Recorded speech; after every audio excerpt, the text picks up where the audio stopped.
Hello everyone, welcome back to the channel. NPS national pension scheme central government ने इसे launch किया था 2004 में सिर्फ गवर्नमेंट एम्प्लॉयज़ के लिए, लेकिन 2009 में उन्होंने सभी तरह के एम्प्लॉयज़ के लिए इसे ओपन कर दिया और अब हर कोई इस स्कीम का फ़ायदा ले सकता है। एनपीएस में इन्वेस्टमेंट करने से हमें दो तरह से फ़ायदा होता है।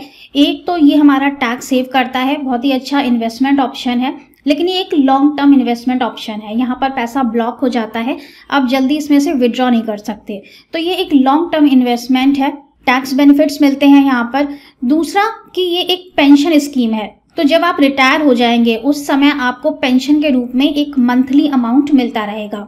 जो लोग भी गवर्नमेंट जॉब में नहीं हैं, तो वो लोग अगर चाहते हैं कि हमें एक मंथली पेंशन मिलती रहे जिससे कि हम किसी के ऊपर डिपेंडेंट ना रहें, तो वो लोग इस स्कीम के अंदर ऑप्ट कर सकते हैं, जहां पर आपको मंथली पैसा मिलता रहेगा और आपके पास एक अच्छा खासा फंड भी रहेगा जिससे कि आप किसी के ऊपर डिपेंडेंट नहीं रहेंगे।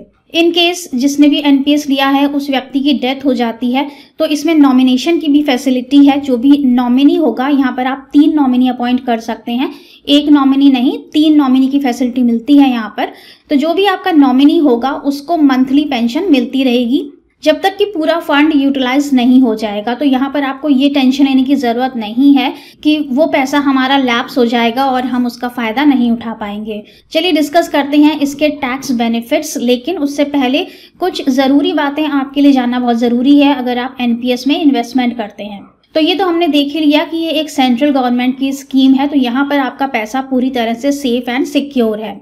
एनपीएस अकाउंट आप चाहें तो गवर्नमेंट बैंक्स में भी ले सकते हैं, चाहे तो प्राइवेट बैंक्स में खुलवा सकते हैं और चाहे तो आप पोस्ट ऑफिस में जाकर भी इसे खुलवा सकते हैं या फिर आप ऑनलाइन खुद भी इसे खोल सकते हैं। अकाउंट ओपन हो जाने पर हमें एक प्रान नंबर मिलता है और वो प्रान नंबर हमें संभाल के रखना है, क्योंकि वही प्रान नंबर हमें आगे जाके काम आता है जब हमें बुढ़ापे में मंथली पेंशन मिलनी स्टार्ट होती है। यहाँ पर टायर 1 और टायर 2 दो तरह के अकाउंट होते हैं।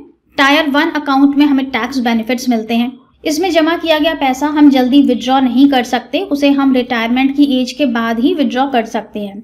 लेकिन जो टायर 2 अकाउंट है इसमें आप पैसा जमा भी कर सकते हैं और उसे विड्रॉ भी कर सकते हैं, लेकिन टायर 2 अकाउंट में हमें टैक्स बेनिफिट्स नहीं मिलते हैं। ये बात हमें ध्यान रखनी है कि अगर हम टैक्स बेनिफिट्स लेना चाहते हैं तो हमें पैसा टायर 1 अकाउंट में ही जमा करना है। इसके बाद बात आती है कि यहाँ पर हमें रिटर्न्स कितने मिलते हैं। तो एनपीएस स्कीम को रेगुलेट करता है पीएफआरडीए। ये गवर्नमेंट की ही फंड मैनेजर कंपनी है।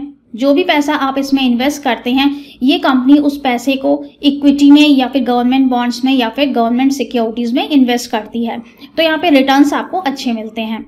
यहाँ पर आपको ऑप्शन चूज करना होता है कि आप इक्विटी में इन्वेस्टमेंट करना पसंद करेंगे, बॉन्ड्स में या फिर गवर्नमेंट सिक्योरिटीज में। इक्विटी में रिटर्न्स हाई हैं लेकिन रिस्क भी हाई रहता है। गवर्नमेंट बॉन्ड्स लेंगे तो रिटर्न्स भी मॉडरेट हैं और रिस्क भी मॉडरेट रहता है। और अगर गवर्नमेंट सिक्योरिटीज में इन्वेस्टमेंट करना पसंद करेंगे तो रिस्क बहुत कम रहता है लेकिन रिटर्न्स भी कम रहते हैं। रिटर्न्स के बाद देखते हैं कि रिटायरमेंट पर हमें कितना पैसा मिलेगा। तो at the time of retirement आपको ऑप्शन दिया जाता है कि आप 60% अमाउंट विड्रॉ कर सकते हैं। जितना भी आपका वहाँ पे पैसा इकट्ठा हो गया है उसमें से 60% आप एज अ लमसम अमाउंट वहाँ से विड्रॉ कर सकते हैं, और जो बाकी का 40% है वो आपको मंथली पेंशन के रूप में मिलता रहता है जब तक कि आपका वो पूरा फंड यूटिलाइज नहीं हो जाता है। अगर डेथ हो जाती है तो जो भी नॉमिनी आपने अपॉइंट किया है उसे वो मंथली पेंशन मिलती रहती है। क्या एनपीएस के ऊपर टैक्स भी लगता है? चलिए इसे भी डिस्कस कर लेते हैं। जो भी 60% अमाउंट आप एज अ लमसम विड्रॉ करते हैं वो पूरी तरह से टैक्स फ्री है, उस पर कोई भी टैक्स नहीं लगता है। एनपीएस में आप जो भी अमाउंट इन्वेस्ट कर रहे हैं उस पर आपको टैक्स बेनिफिट मिलता है। जो रिटर्न्स आपको मिल रहे हैं, मतलब कि जो इंटरेस्ट उसमें अक्यूमुलेट होता जा रहा है, वो भी टैक्स फ्री है। और जो 60% अमाउंट आप विड्रॉ करेंगे at the time of maturity या फिर at the time of retirement, वो पैसा भी पूरी तरह से टैक्स फ्री है। तो ये ट्रिपल ई कैटेगरी में आता है एनपीएस का इन्वेस्टमेंट। लेकिन जो 40% अमाउंट बच गया जो आपको मंथली पेंशन के रूप में मिलेगा वो टैक्सेबल होता है as per your slab rate. और इस 40% अमाउंट पर सरकार आपको इंटरेस्ट भी देती है। जो भी आपको मंथली पेंशन मिलेगी उस पर लगभग 7% का इंटरेस्ट लग के आपको पेंशन का अमाउंट मिलेगा। तो ये जो पेंशन का अमाउंट मिलेगा आपको मंथली, ये पूरी तरह से टैक्सेबल होगा, लेकिन जो 60% लमसम अमाउंट आप ले लेंगे वो आपका पूरी तरह से टैक्स एग्जेम्प्ट होगा। ये हो गई टैक्सेबिलिटी की बात कि रिटायरमेंट पर आपको जो पैसा मिलेगा उस पर टैक्स किस तरह से लगेगा। अब हम करंट सिचुएशन की बात करते हैं कि अभी आप जो एनपीएस में इन्वेस्टमेंट कर रहे हैं उस पर आपको टैक्स बेनिफिट कितना मिलेगा। तो टैक्स बेनिफिट पर आ जाते हैं। ओल्ड रिजीम और न्यू रिजीम दोनों में कंपेयर करेंगे। सबसे पहले है सेक्शन 80 CCD 1। अगर आप एनपीएस में कुछ भी पैसा इन्वेस्ट करते हैं तो उस पर आपको सेक्शन 80 CCD 1 में डिडक्शन मिलता है। मैक्सिमम लिमिट है 1.5 लाख रुपए की। अगर आपने 80C में कोई भी इन्वेस्टमेंट नहीं किया हुआ है तो आप एनपीएस में इस सेक्शन में पूरा 1.5 लाख रुपए जमा करके पूरे 1.5 लाख रुपए का डिडक्शन ले सकते हैं। लेकिन अगर आपने 80C में कुछ इन्वेस्टमेंट किया हुआ है तो भी आप थोड़ा बहुत पैसा एनपीएस में इन्वेस्ट कर सकते हैं और वो भी आपको 80 CCD 1 में एज अ डिडक्शन क्लेम करने का मौका मिलता है। न्यू रिजीम की बात करें तो यहाँ पर ये डिडक्शन अलाउड नहीं है। इसके बाद दूसरा सेक्शन है 80 CCD 2, जहां पर कि आपका एम्प्लॉयर कंट्रीब्यूट करता है आपके एनपीएस फंड में। अगर आप गवर्नमेंट एम्प्लॉय हैं तो आपको कितना डिडक्शन मिलेगा? मैक्सिमम 14% ऑफ योर बेसिक पे प्लस डीए। बेसिक पे प्लस डीए को ऐड कर देंगे, उसका जो 14% निकलेगा, मैक्सिमम इतना आप डिडक्शन ले सकते हैं, बशर्ते कि ये जो अमाउंट है ये आपके सैलरी में ऐड होना चाहिए। पहले सैलरी में ऐड होगा, उसके बाद हम डिडक्शन लेंगे। तो आप अपनी सैलरी स्लिप से देख सकते हैं कि आपका एम्प्लॉयर कंट्रीब्यूट कर रहा है या नहीं, उसमें आपको ये अमाउंट मिल जाएगा।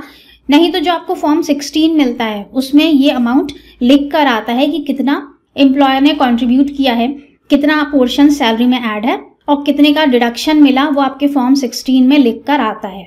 तो सेक्शन 80 CCD 2 में यहाँ पे डिडक्शन मिलता है। In case of government employees हमने देख लिया, और अदर्स के केस में है मैक्सिमम लिमिट 10% ऑफ बेसिक पे प्लस डीए। अगर हम न्यू रिजीम में जाते हैं तो ये डिडक्शन हमें मिलता है। न्यू रिजीम के अंदर सिर्फ यही एक डिडक्शन दिया गया है, अगर एम्प्लॉयर कंट्रीब्यूट करता है आपके एनपीएस अकाउंट में तो डिडक्शन मिलता है। और इसके बाद तीसरा सेक्शन है 80 CCD 1B, जिसमें कि आप एनपीएस में कंट्रीब्यूट करते हैं तो आप मैक्सिमम 50,000 रुपए का डिडक्शन ले सकते हैं। न्यू रिजीम में जाएंगे तो ये डिडक्शन हमें नहीं मिलता है। 80C, 80 CCD 1 और 80 CCD 2, इन तीनों सेक्शंस की लिमिट मिलाकर 1.5 लाख रुपए होती है। इन तीनों सेक्शंस के अंदर आप टोटल 1.5 लाख रुपए से ज्यादा डिडक्शन क्लेम नहीं कर सकते हैं। लेकिन 80 CCD 1B में आप अलग से 50,000 रुपए का डिडक्शन क्लेम कर सकते हैं। तो ये कुछ खास बातें थी एनपीएस के बारे में। अच्छा ऑप्शन है इन्वेस्टमेंट के लिए भी, साथ ही आपके रिटायरमेंट प्लानिंग के लिए भी एक लॉन्ग टर्म इन्वेस्टमेंट है, जो कि after the age of 60 years आपको मंथली पेंशन के रूप में मिलता रहेगा।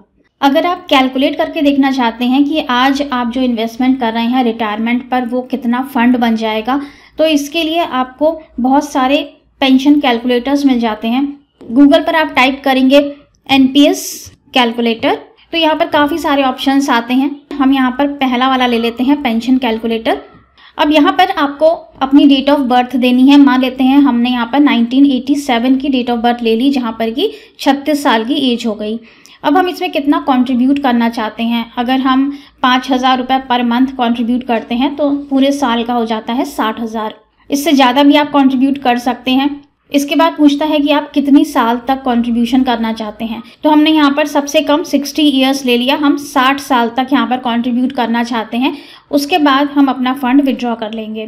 तो यहाँ पे कैलकुलेट होके आ गया है कि my total years of contribution is 24 years. 24 साल तक हम कंट्रीब्यूट कर रहे हैं और यहाँ पर एक्सपेक्टेड रिटर्न आ रहा है 10%। हम ये एक्सपेक्ट कर रहे हैं कि हमें अपने इस इन्वेस्टमेंट पर 10% का रिटर्न मिल रहा है।